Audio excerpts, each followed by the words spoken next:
Hey guys. Oh, sorry. Okay, go now. Some good outtakes.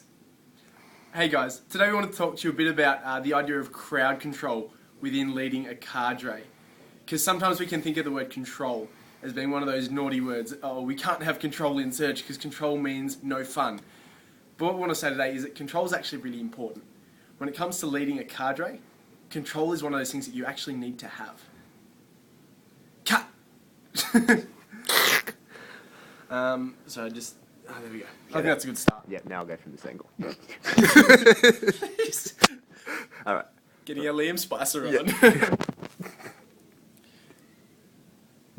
No, okay, I won't. No, it's alright. Okay. Go. Are we on? Yeah. So, for those of you that are leading junior cadres, what you need to understand is that they've come just out of kids space. The majority have come just out of kids space.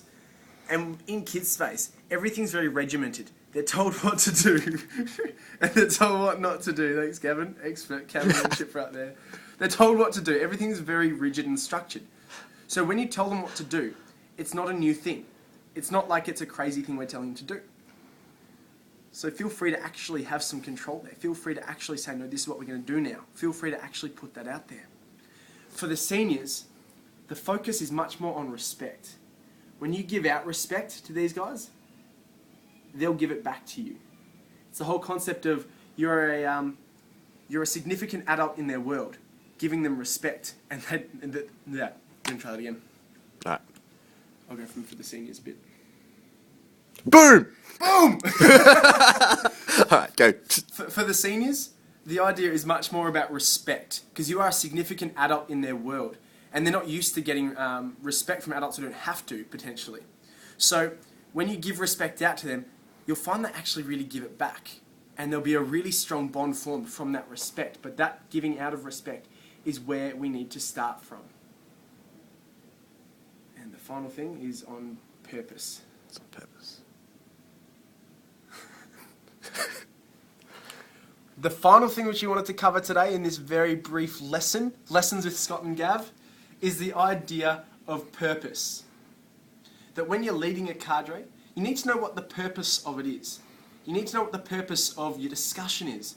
So when a discussion is formed, and when people start talking, which can sometimes be a really, really good thing, but it can also be a really, really bad thing. If they're going off topic, you need to know what the purpose is. You need to know to bring it back to whatever the purpose is.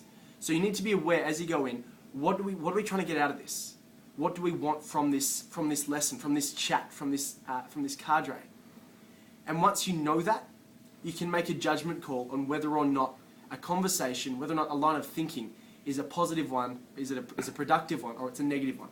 If it's not a good one, feel free to veer it back on course. If it's a good one, write it out and enjoy the time you're having with your cadre.